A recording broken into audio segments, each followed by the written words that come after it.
हमारे संविधान की रचना के बाद डॉक्टर आंबेडकर ने बहुत सोच समझकर एक वाक्य किया था। मैं आंबेडकर जी के वाक्य को सदन के सामने प्रस्तुत करना चाहता हूं।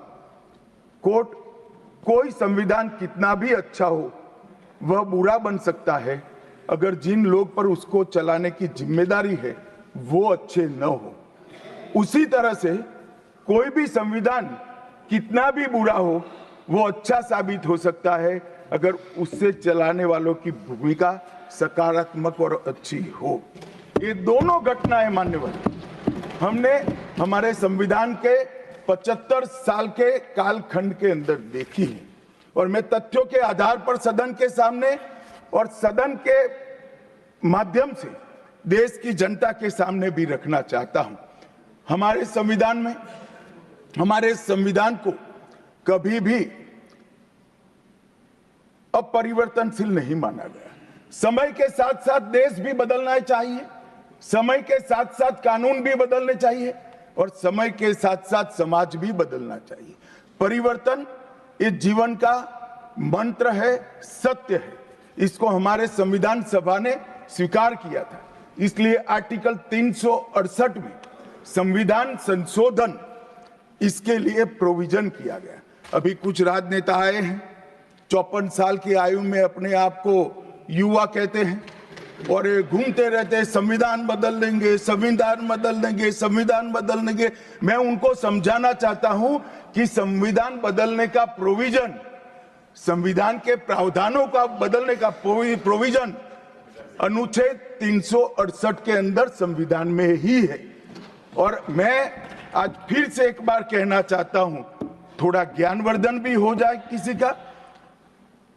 भाजपा ने 16 साल राज किया माननीय, 6 साल अटल जी ने किया, 10 साल मोदी जी ने किया और 5 साल और मोदी जी करें।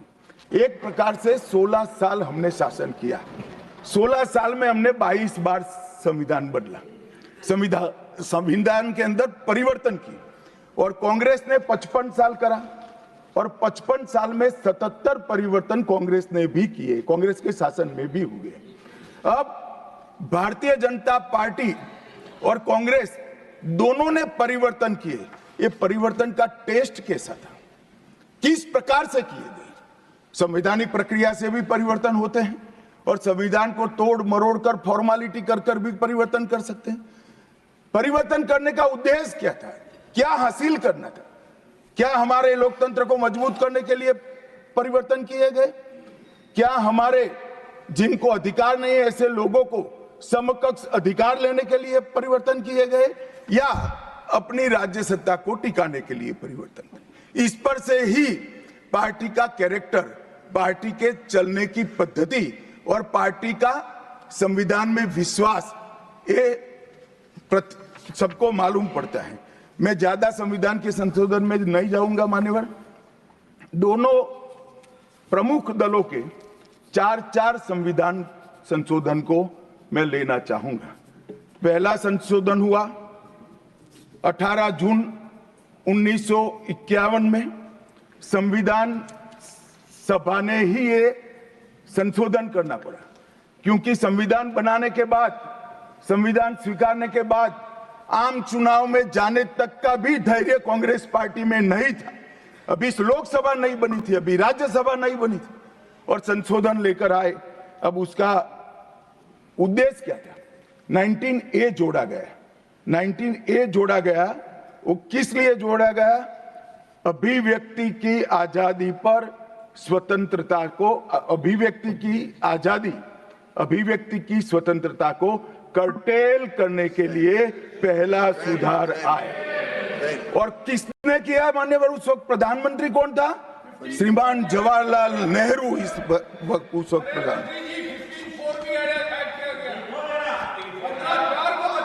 आप बता चुके। अब मान्यवर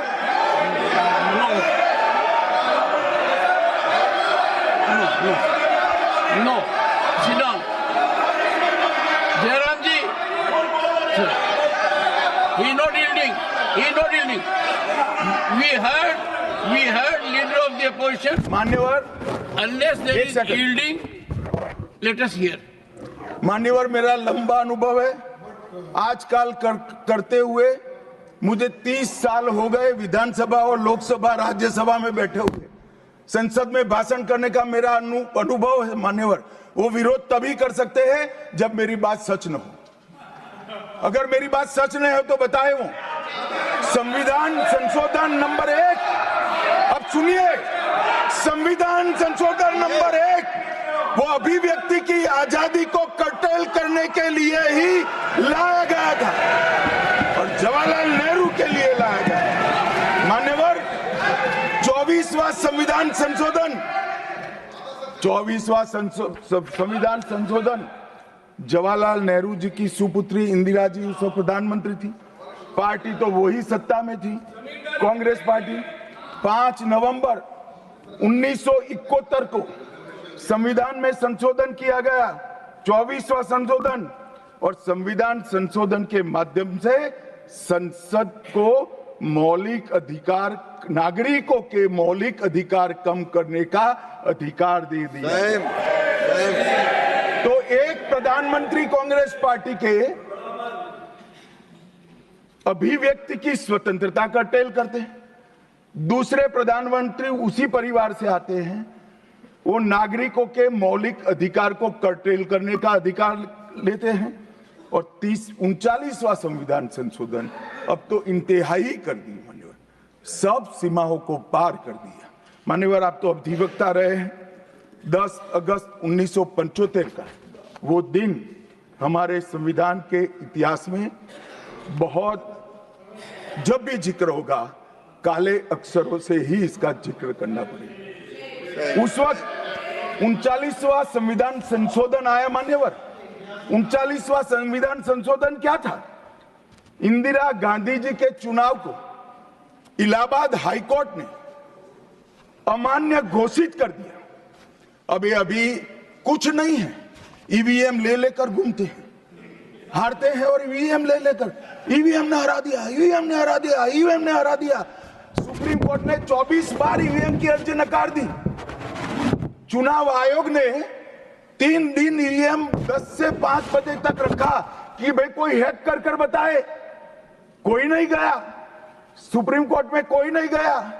और हारते हैं तो ईवीएम का दोष निकालते हैं। मान्यवर, एक ही समय, एक ही दिन 2 परिणाम घोषित। एक महाराष्ट्र में सुपड़ा साफ हो गया, जो जनादेश के साथ द्रोह किया था, इसका दंड महाराष्ट्र की जनता ने दिया और दूरबीन लेकर दिखाई नहीं पड़ते। और उसी दिन वो झारखंड में जीते। तो महाराष्ट्र में ईवीएम खराब है और झारखंड में टप से जाकर नए कपड़े पहनकर शपथ ले ली। अरे भाई, जरा तो शर्म करो, जनता देख रही है। एक जगह ईवीएम सही है, एक जगह ईवीएम खराब है। मान्यवर, ऐसा कैसे हो सकता है? और मान्यवर, यहां पर इलाहाबाद हाईकोर्ट ने इंदिरा गांधी जी के चुनाव को निरस्त कर दिया, अमान्य किया और उन्होंने संशोधन से प्रधानमंत्री पद की न्यायिक जांच पर भी प्रतिबंध लगा दिया। आपको जो करना है वो करो, कोई न्यायिक जांच नहीं है। ये अभी जो अधिकारों की गुहार लेकर घूमते हैं मेरे कम्युनिस्ट भाई, मैं उनको पूछना चाहता हूं, किसके साथ बैठे हो? किसके साथ बैठे हो? रात को अंधेरा कर अपनी आत्मा को टटोलना भैया, मालूम पड़ेगा। और ये संविधान संशोधन मान्यवर रिट्रोस्पेक्टिव इफेक्ट से किया गया कि पुराना भी मुकदमा है तो वो खारिज हो जाएगा। कभी ऐसा होता है? हमारे प्रधानमंत्री तो कहते हैं मैं प्रधानमंत्री नहीं हूं, प्रधान सेवक।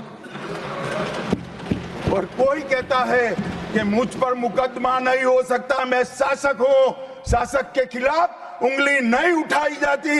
भले संविधान ने अधिकार दिया, वो अधिकार हम समाप्त कर देते हैं। और मान्यवर, ऐसे ऐसे सुधार किए हैं। मान्यवर, उस वक्त भी श्रीमती इंदिरा गांधी थी और 42वां संविधान संशोधन आया। मान्यवर, अभी सुबह दूसरे सदन में वन नेशन वन इलेक्शन का बिल पेश हो रहा था। सारी कांग्रेस पार्टी और इनके साथी दल लोकसभा को, विधानसभा और लोकसभा का कार्यकाल बदलने का अधिकार नहीं। मैं सुन रहा था, है नहीं है तो जब बिल आएगा तब चर्चा करेंगे। परंतु भाई आपने क्या किया, 42वें संशोधन से 3 जनवरी को लोकसभा और राज्य की विधानसभाओं का सामान्य कार्यकाल 5 वर्ष से बढ़ाकर 6 साल कर दिया। क्यों किया? कि अभी चुनाव होगा तो हम हार जाएंगे, इसलिए लोकसभा को ही लंबा कर दो। इतनी निर्लज्जता के साथ विश्व में कोई संविधान संशोधन नहीं हुआ होगा। मान्यवर, दूसरा, कुछ कानून पारित करने थे, सदस्य उस वक्त ज्यादा विरोध तो कर नहीं सकते थे, मगर विरोध करने का नया तरीका कुछ कांग्रेस में, जिसमें हिम्मत थोड़ी बची कुची थी, इन्होंने कहा एब्सेंट रहने लगे तो क्वारम नहीं होता था। तो फरवरी 1 को संविधान संशोधन किया कि संसद और राज्यसभा में क्वारम की आवश्यकता नहीं है। वाह, 5 लोग भी है तो चला लो भाई। इसके बाद राष्ट्रपति शासन की अवधि, खड़गे साहब किया है तो सुनना पड़ेगा, हिम्मत के साथ सुनना पड़ेगा। मान्यवर, राष्ट्रपति शासन की अवधि 6 महीने तक बढ़ा दी। मान्यवर, ये 4 संशोधन, मैं समझ रहा हूं क्यों गुस्सा आ रहा है, मान्यवर। Sir, he is not yielding. Honorable Home Minister is not yielding. Are you yielding, sir? मान्यवर, मैं आपको एड्रेस करूंगा।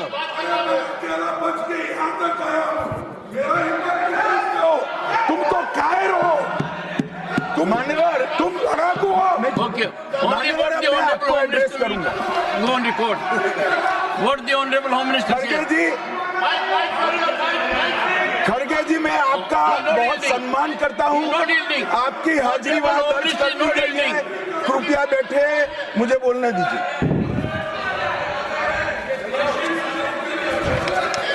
मान्यवर, ये चारों संशोधन मैं मेरी पार्टी के दफ्तर से नहीं ला सकता। ये चारों संशोधन संविधान में हुए, किसी को अदालत ने निरस्त किया, किसी को जनता पार्टी की सरकार आई तब उसको निरस्त किया, कुछ लिंगरिंग टेस्ट में रह गए, पर ये चारों संशोधन वास्तविकता है। ये 4 संशोधन से कांग्रेस पार्टी की संविधान सुधार करने की मंशा क्या है? एक में हम पर केस न हो, दूसरे में हम चुनाव हारने वाले तो समय बढ़ा देना, तीसरे में मेरे पर जांच नहीं हो सकती, और चौथे में नागरिकों के संविधान प्रदत्त अधिकारों को समाप्त करें। ये उद्देश्य बताते हैं। अब मैं हमारा 4 संशोधन लेकर आता हूं। मान्यवर, सबसे पहला संशोधन नरेंद्र मोदी जी ने सरकार में किया, 101वां नंबर भी अच्छा आया है। 101वां संशोधन 1 जुलाई 17 को हम जीएसटी को लेकर आए मान्यवर, और इस देश के अर्थतंत्र को रिदम में लाने का। कश्मीर से कन्याकुमारी और कामाख्या से द्वारका तक विशाल फैले हुए देश को जीएसटी के तहत 100 अलग अलग बिक्री करके कानूनों को समाप्त कर लोगों की हालाकी खत्म कर एक कानून लाने का काम नरेंद्र मोदी जी ने किया, और वो लोगों की भलाई की। कल की डिबेट मैंने पढ़ी है, कोई सदस्य बोले कि नरेंद्र मोदी जी ने विरोध किया था। मैं रिकॉर्ड पर कहता हूं, हां, नरेंद्र मोदी जी ने विरोध किया था। किस मुद्दे पर किया था? आप जीएसटी तो लाना चाहते थे, मगर राज्यों को कंपनसेशन की गारंटी देना नहीं चाहते थे। हम जीएसटी भी लाए और राज्य को विकास दर के हिसाब से कंपनसेशन की गारंटी भी दी। इतना ही नहीं, गारंटी का 10 साल तक पालन करने का काम भी भारतीय जनता पार्टी की नरेंद्र मोदी सरकार ने किया। हम संशोधन लाए देश के अर्थतंत्र को सुचारू बनाने के लिए दूसरा संशोधन लाए, 102वां संशोधन, national commission of backward class को संवैधानिक दर्जा देने का काम। अब कुछ लोगों को पेट में दुख रहा है कि नरेंद्र मोदी जी ने ये क्यों किया। मैं साहब आगे बहुत सारी बातें बताऊंगा। नरेंद्र मोदी जी इसलिए कर पाए कि आपने नहीं किया था।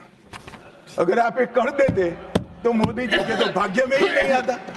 मगर साहब, पिछड़ी जातियों का कल्याण कभी भी कांग्रेस पार्टी का विश्वास नहीं रहा, मान्यता नहीं रही, नीति भी नहीं रही। भारतीय जनता पार्टी ने संविधान संशोधन पिछड़ी जातियों के कल्याण के लिए।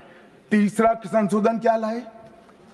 130वां संशोधन 12 जनवरी 19, किसी भी जिनको आरक्षण का फायदा नहीं मिलता है ऐसी जाति के गरीब से गरीब बच्चों को 10% आरक्षण देने का फैसला। गरीब कल्याण और गरीब हटाओ की बातों, गरीबी हटाओ की बातों सालों तक करी, सूद नहीं मिली, समय नहीं मिला, विचार नहीं आया। ये विचार नरेंद्र मोदी जी को आया और गरीबों को, बच्चों को 10% आरक्षण पूरे देश भर में मिला। मान्यवर 105वां संशोधन, ओबीसी की पहचान करने के लिए केंद्र के पास अधिकार थे। अब मैं बताना चाहता हूं, इतने बड़े विशाल देश में 140 करोड़ की जनसंख्या में पिछड़ी जातियों का पिछड़ापना क्या कोई एक केंद्र सरकार कर सकती है? फेडरल स्ट्रक्चर की बात करते हैं, मगर अब तक केंद्र सरकार के पास ही रहा था। नरेंद्र मोदी जी ने कहा इसके कारण पिछड़ा समाज को अन्याय होता है। आगे से ये संविधान संशोधन करने के बाद 10 अगस्त 2021 के बाद पिछड़ापन का निर्णय करने का अधिकार राज्य की सरकारों को देने का काम नरेंद्र मोदी। और मान्यवर, सबसे अंतिम संशोधन में पांचवा कहना चाहता हूं, 106वां संशोधन, और मैं तो क्रम में बोला हूं, एक भी काटा नहीं। 101, 102, 103, 104, 105, 106 सभी के सभी जन कल्याण के लिए। और छठा सम्मेलन संशोधन था 28 सितंबर 2023 को, मातृशक्ति को शक्ति प्रदान करने का, मातृशक्ति को 33% आरक्षण, नारी शक्ति वंदन अधिनियम।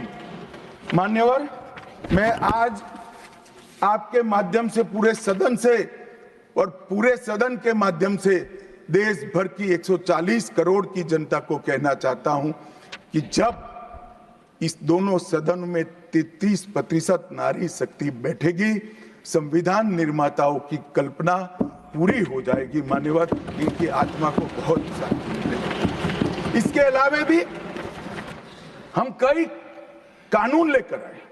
हम कानून लाए ट्रिपल तलाक को निरस्त करने का। अब ये कहते हैं आपकी वोट बैंक की राजनीति है।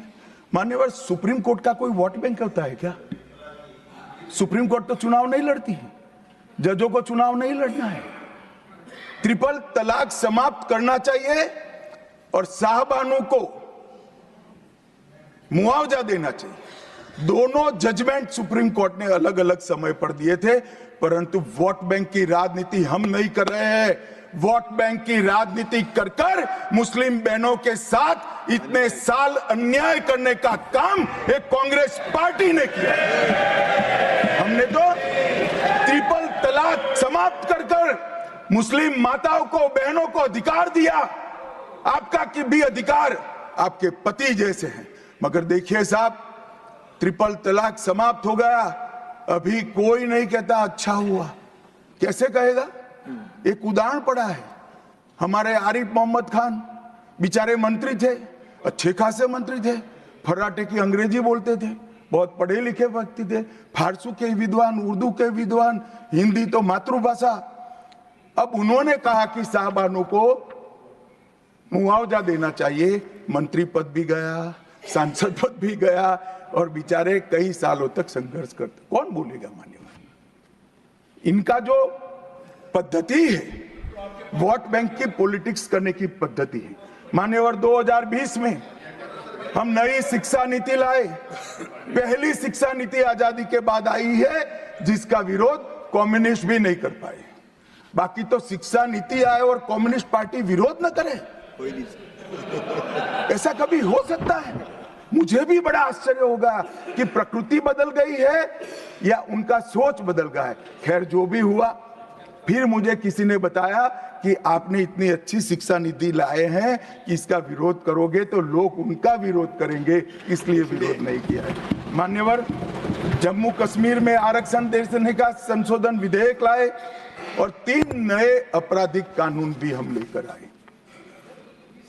हमारी क्रिमिनल जस्टिस सिस्टम के ये 3 कानून 160 साल बाद पहले अंग्रेजों ने बनाए थे, अंग्रेजों की पार्लियामेंट में बने थे।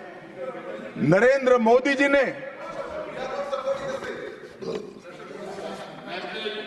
माननीय नरेंद्र मोदी जी ने बीएनएस, बीएनएसएस और बीएसए के माध्यम से हमारी संपूर्ण न्यायिक आपराधिक न्याय प्रणालिका को भारतीयकरण करने का काम नरेंद्र मोदी जी, और वो कानून जो अंग्रेजों को राज टिकाने के लिए बने थे, वो कानून को समाप्त कर हमारे संविधान ने हमारे नागरिकों को जो अधिकार दिए हैं, समय पर न्याय मिलना चाहिए, इसका करने का काम नरेंद्र मोदी जी ने किया। इस देश को गुलामी की मानसिकता से